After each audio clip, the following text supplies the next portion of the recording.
For light microscopy, this is the visible wavelengths, and for electron microscopy, this utilizes electrons as a wave, with a wavelength similar to gamma rays. Light is then focused using a glass lens to illuminate the sample, whilst in an electron microscope, the electrons can be focused using magnetic lenses, as electrons are charged particles. The key difference between these forms of microscope is the resolution limit. Resolution is defined as the shortest spacing between 2 points in a sample that can be independently resolved. This is controlled by the wavelength of the illumination source. Therefore, in a light microscope, you have a resolution limit which is approximately 250 nanometers, whilst for electrons, which have a smaller wavelength, you tend to have a resolution of less than 1 nanometer, depending on the type of electron microscope. There are two types of electron microscope: transmission electron microscopes, also known as TEMs, and scanning electron microscopes, known as SEMs. The two are very similar to each other, and both are similar to a light microscope, in which an electron source is focused using a lens system to illuminate a sample. The key difference between a TEM and an SEM is that an SEM captures backscattered and secondary electrons, which interact with the surface of a bulk sample, whilst a TEM, more akin to a light microscope, analyzes electrons that pass through a thin sample. This is typically with a thickness of less than 100 nanometers. Both systems can operate at a range of accelerating voltages, but typically a TEM will operate at an accelerating voltage between 60 and 300 keV, and an SEM will operate with an accelerating voltage between 100 eV and 30 keV. I'm also going to mention a focused ion beam, or a FIB. FIBs can be used to mill materials and cut them into shape, and they are often used in combination with an SEM to form a FIB-SEM. You'll often find EDS analysis systems on FIB-SEMs, but it's key to point out that a FIB itself uses an ion source, and that when ions interact with a material, they do not generate X-rays. So what is energy dispersive X-ray spectrometry? It is a technique that is unique to electron microscopes, as when a sample interacts with an electron, it becomes ionized, and this ionization results in the generation of an X-ray. Energy dispersive X-ray spectrometry is the acquisition and characterization of these X-rays. This process has many names, and I've listed most of them on the screen. However, throughout this presentation, it will be referred to as EDS. An X-ray spectrum consists of two components. There's the continuum, or the background, and this is often described as looking like a whale hump peak. And then you have the characteristic X-ray peaks, which give you key information about the material you're analyzing. Bremsstrahlung radiation is the release of a photon as an electron slows down or changes direction due to the influence of an electric field. As you can see in this animation, when an electron passes by a nucleus, it is often redirected, and this results in the release of Bremsstrahlung radiation in the form of X-rays. The amount of energy lost by an electron can be modelled exponentially. However, due to advanced interactions and absorptions, the resulting background measured by the detector is the whale hump, as shown here. Characteristic X-rays are formed through a two-step process. First, an inner shell electron is ionized by the incident electron beam. This means that it is ejected from the material, leaving a vacancy. The second process is that an outer shell electron drops down to fill this vacancy, in which it releases an X-ray, with the energy of the X-ray being the difference between the ionization energy of the different shells. The example on the screen shows the K-alpha transition for silicon, in which a K subshell electron is ionized and an L subshell electron fills a vacancy. This emits a K-alpha X-ray, with the energy being the difference between the two subshells. A similar transition can be shown for the K-beta, where a K shell electron is ionized and an M shell electron fills a vacancy. Once X-ray acquisition has been acquired, you get a spectrum which looks a lot like this, where you have a range of characteristic peaks generated by the material you're analysing, and a small background. To achieve this, we require three components. There's the X-ray detector, where we use a silicon drift detector to detect X-rays and convert them into an electronic signal. There's the pulse processor.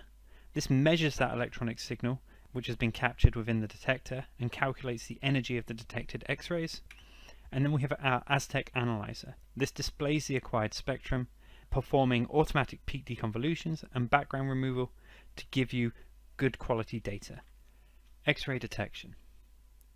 EDS detectors come in a range of shapes and sizes, but the key region is always the head of the detector, as that's where the sensor is, and that's where X-rays will be detected.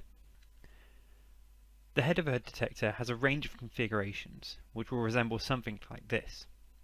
Initially, there will be a collimator.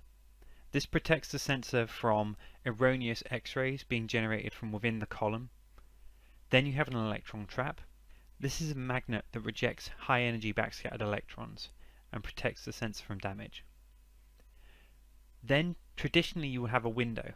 This isolates the sensor from the vacuum within the microscope and helps to protect it from damage, especially when the microscope is at air and the sensor is cold. Then you have the sensor, which in most modern microscopes utilizes a silicon drift detector as the semiconducting crystal. This is directly attached to the FET, or the field effect transistor, which processes the electrical output from the sensor. SDDs are fairly complicated, but can be broken down into two basic steps. The first step is the X-ray ionization, in which the characteristic X-rays that have been generated by your material form electron clouds within the silicon of the SDD. These electron clouds have a charge that's proportional to that characteristic X-ray. There's then an electrical bias applied to the SDD.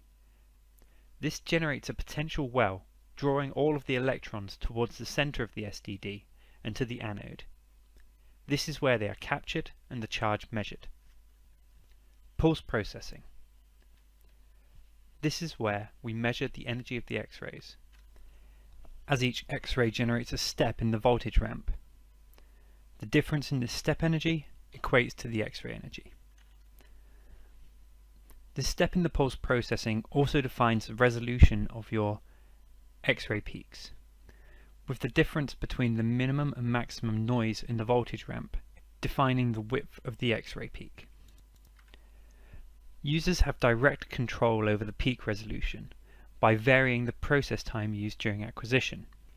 Process time is a measurement of how much noise averaging is applied to each X-ray measurement. With a short process time, very little averaging is acquired, therefore you have broader peaks. Whereas with a long process time, more averaging is applied, which improves the resolution of your X-ray peaks. An example of such is shown here, where you can see the EDS spectrum for silver acquired at long and short process times. For the long process time, with higher amounts of averaging, the peak resolution is much lower, whereas for the short process time, you have wider peaks, which have a much greater degree of overlap. A question that we are often asked is which process time should be used. The easiest way to break this down is into three categories. The first is high count rate. If you have an extremely high input count rate and you are looking for maximum speed and maximum throughput, then process time 1 is the best process time to use, as that will give you lower amounts of dead time and allow you to acquire more counts per second.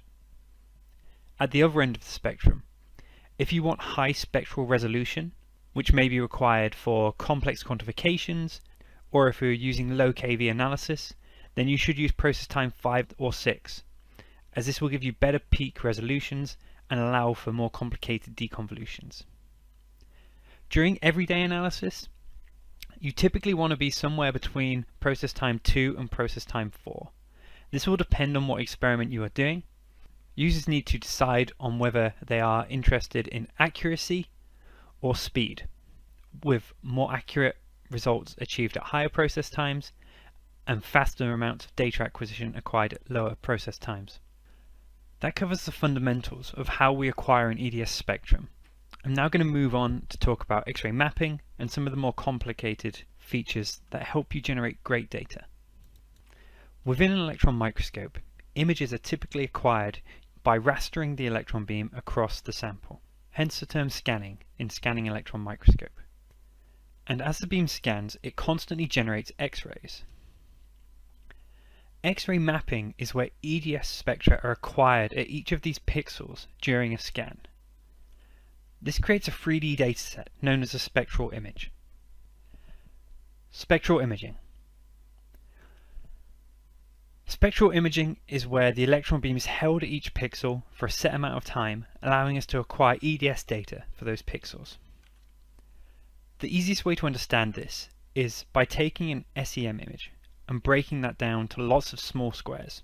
These squares are known as pixels, and inside each of those pixels there is an EDS spectra, as you can see here. The spectra itself is quite noisy, as it's only holding on that pixel for a short amount of time. And on top of that, we can see the spectra from all of the individual pixels summed together. This is known as the map sum spectra. Looking at this, you can see it's got a much lower noise because it's effectively averaging across all of these pixels. The number of pixels is defined by the user, and this is what's known as the map resolution, which is chosen during EDS setup. So how do we go from an individual point spectra to a full elemental map? Well, the good news is it's relatively straightforward, with Aztec doing most of the heavy lifting. The software will identify what elements are within a sample or what elements have been added to the spectrum by the user. It will then look at the spectra in each pixel and generate a color map dependent on the X-ray intensity it finds for each identified element. A key thing to note is that the color intensity is proportional to the number of X-rays captured within a defined window integral for each element. EDS maps can be combined with each other and with the SEM image to form composite maps. This is an extremely effective form of analysis as it provides a visual representation of elemental distribution across a sample. Within Aztec, these are known as smart maps. Smart maps can sometimes look very similar, and this is due to peak overlaps. For the example you can see here, you have similar features in both the silicon K alpha, the tungsten L alpha, and the phosphor K alpha. Examination of the spectra from this region highlights large amounts of energy overlap between the silicon, tungsten, and phosphorus energy lines. And as these are smart maps, they are purely looking at the number of counts within an energy window, and those energy windows are overlapping. This results in Aztec reporting similar features in both the silicon and the tungsten maps, even if they do have different elemental distributions. We can address this by using our integrated spectrum processing to perform peak deconvolutions to each individual spectra in each pixel of the map. This is achieved by fitting element peak shapes to the spectrum. This allows Aztec to separate overlapping peaks and deconvolute them. It can then attribute the correct element intensity to each pixel within the map, solving the silicon K and tungsten M overlap problem. They now no longer show the same intensities. This function is known as TrueMap, and can be performed in real time, so you can switch between SmartMap and TrueMap during map acquisition. It also performs a background correction. Variations in background levels arise due to changes in average atomic number across a sample. Such variations can appear as structures, especially in lower intensity maps. In this example, we have a phosphor smart map that includes some erroneous structures that have arisen due to a high density titanium nitride phase, which has changed the background level. Our TrueMap spectrum processing can not only remove the tungsten M overlap, but corrects for the background variation. This results in an accurate phosphor map, even though the quantity of phosphor within this sample is quite low. Thanks for listening. If you have any further questions, feel free to visit our website, where we have a range of applications and tutorials available to download now. Thanks.